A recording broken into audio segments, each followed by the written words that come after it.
All right, everybody. Very excited that Joel Salatin is in the green room. He is waiting to come in to talk about this fiery story we're seeing.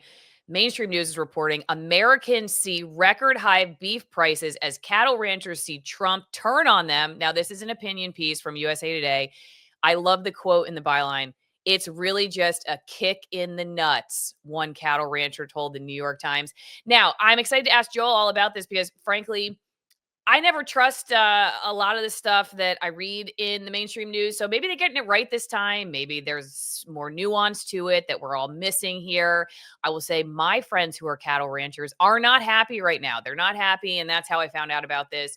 So let's talk to Joel. Let's see what he has to say. Before that, though, you're going to be eating your beef, your cheap beef from Argentina. You got to have teeth. All right. I know it's going to be a little bit tougher than what you get here in America. Maybe, I don't know. Actually, I don't know if I've ever had Argentine beef, but let's just say it is. So you're sitting there, you got your new, cheaper piece of beef, and you're like, you know what? I don't have teeth to eat this. What am I going to do?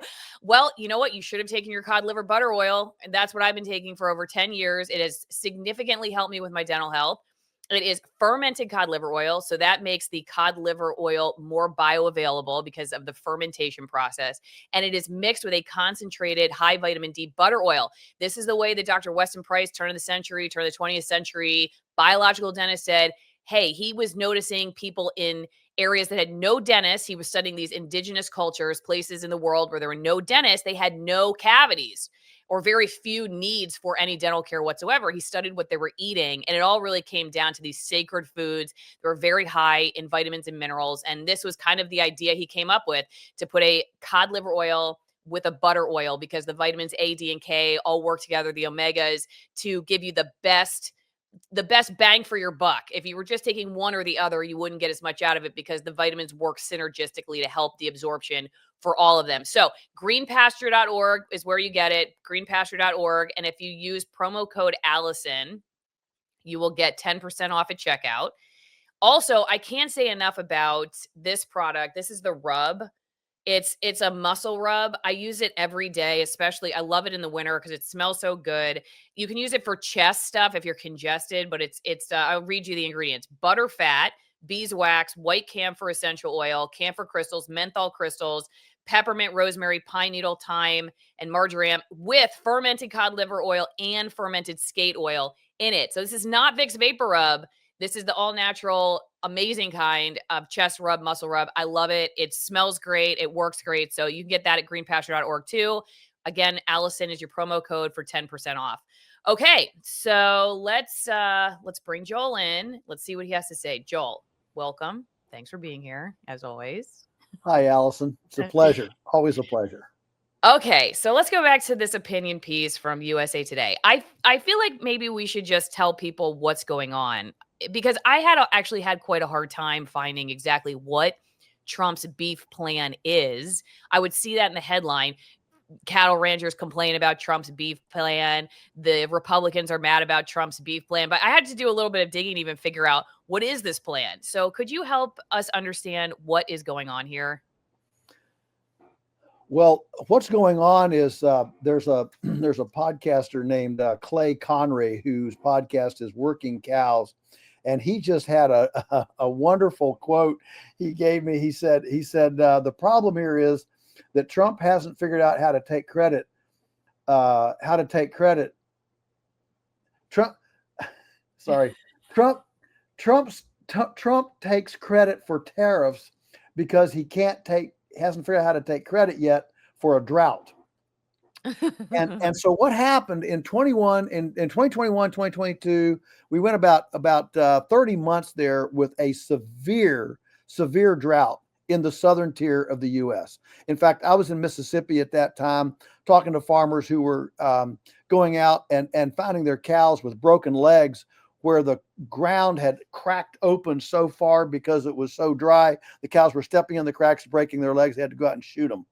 So there was a massive liquidation of cattle in the southern tier of the U.S. during those years, which culminated a couple of years ago now in the lowest herd numbers, the lowest numbers of cattle in the U.S. since 1950. And And so the price, so there's a shortage. This is economics 101, right? Mhm. There's a shortage. The price starts to go up. The price goes up and up and up. And this was happening long before Trump got elected. The price was increasing. But what's happened now is that the culmination of several things. One is there's a screw worm coming in from Mexico, supposedly. So he stopped imports from Mexico. That was huge. And then you have the aging farmer, where farmers are so old they don't want to expand at any rate, no matter what the price is, because they're 70 years old. You have lack of young farmers wanting to come in for various reasons. And then you have an escalating domestic market with paleo, keto, carnivore, primal, all this. Really? Yeah. People All are this. eating more meat.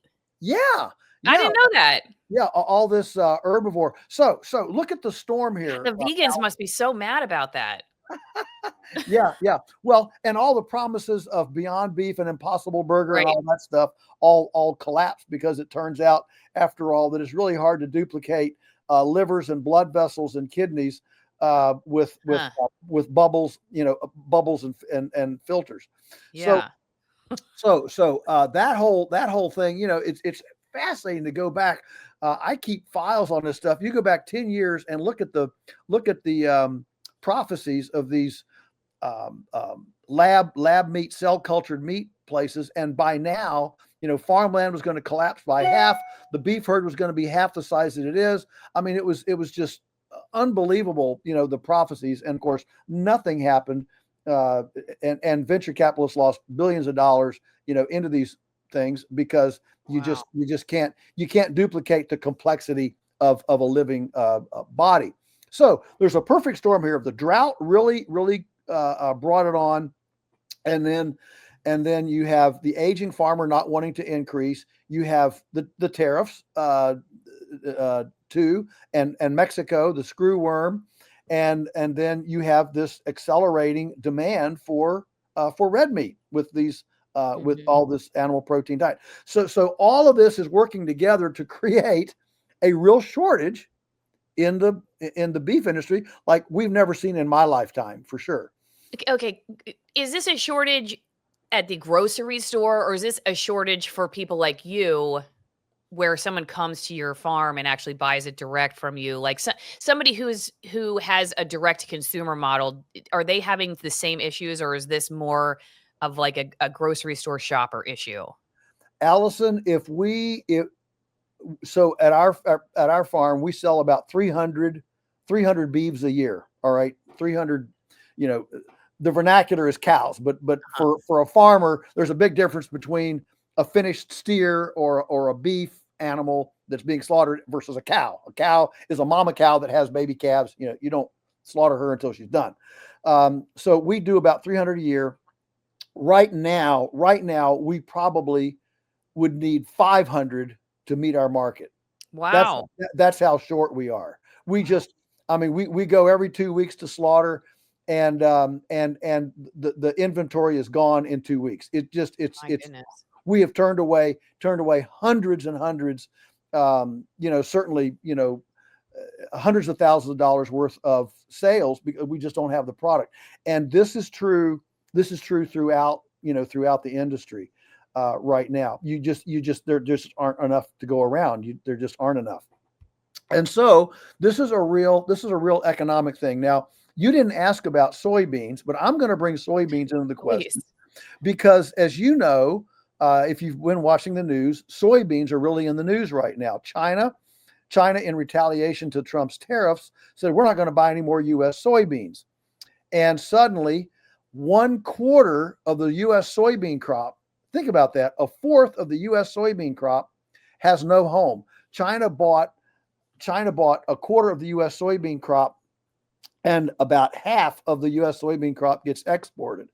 So now the soybean prices are in free fall, and the soybean farmers are asking for a bailout. And Trump and Brooke Rollins, Ag Secretary, are huddling trying to decide how much to give the soybean farmers, whether it's 10 billion or 11 billion. I mean, a billion here or there, what's a billion among friends. And so they're trying to decide, how much to give these soybean farmers. And so my take on the issue right now is that the subsidies for the cropland subsidies, I think, that started in 1933 with the Agriculture Stabilization Act in 1933. Those subsidies, those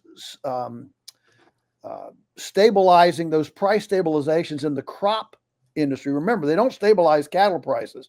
And and 8 years ago, when cattle prices were way down and cattle farmers were losing money, I didn't hear anybody asking for a cattle bailout. I didn't hear anybody, complaining about or saying anything about the poor farmer that had cows. Let's help him out.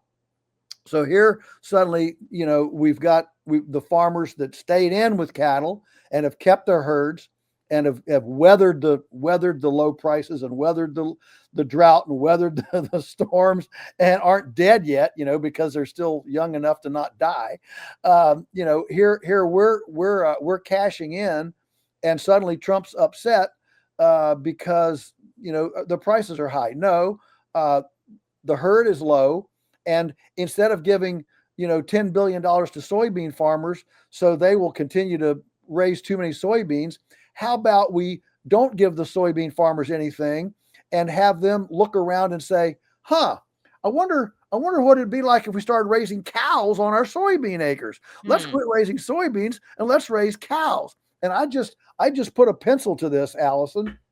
And right now, the USDA is estimating that the average soybean farmer is going to lose $100 an acre this year on their soybean crop. I mean, lose $100 an acre. All right. So, and a lot of these guys have, 1,000, 5,000 acres. These are big operations. So that's a substantial loss.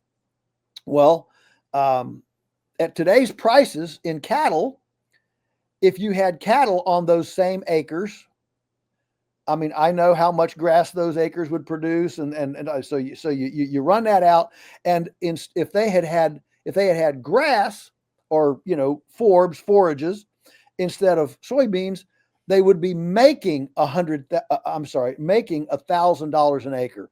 So think about that flip from losing $100 an acre to making $1,000 an acre. That's a big flip. But the bailout is going to keep these soybean farmers from even imagining putting their cropland in something perennial, like a perennial prairie polyculture under intensive management with cattle. If that change happened, then the soybean acreage would drop, so the price of soybeans would go up, and the price of cattle would go down because more people would enter the cattle market. We would increase the herd, and cattle prices would drop. That's what, in my opinion, that's what has to happen. But unfortunately, the powers that be can't sit back and let the market adapt. Somebody's got to put their finger on the scale, and tilt it one way or another. Politically, here's the problem, and I've gotten this directly from. I've done some stuff in DC lately. I've had the privilege or horror, whichever way you want to look at it, at running in some interesting high circles in DC lately with this new administration, and one of the things that I've learned there is that the conservative, the Republican senatorial heart, the heart of Republican senators in the Senate are from big farm states: Nebraska, Kansas, Iowa, Oklahoma, Texas. And so they are completely enslaved, if you will, to big ag. Soy boys. They're exactly. Soy boys, yeah. Yeah, exactly. And so this is creating a log jam in creativity. It's creating a log jam in creativity because these senators are hearing from their, crop farmers, and all they're getting is harp from their soybean farmers. And I listen. I'm not a Trump hater. I'm certainly glad he's in there and not Kamala. I mean, just be perfectly transparent. But I am very frustrated and irritated that he has the audacity, I would say the unmitigated gall, to now reprimand cattle farmers for the prices that the market is simply, it's responding to a host of threads that have woven together a tapestry right now. This is economics 101. We got too much soybeans, not enough cattle, and cattle farmers are cashing in for the first time in a long time. So, what's wrong with us making a little bit of profit once in a while? Nobody came to bail us out. Nobody's asked for a bailout, when the prices were low, and they've been low a lot. So, it's kind of it is just a slap in the face. Yes, it is.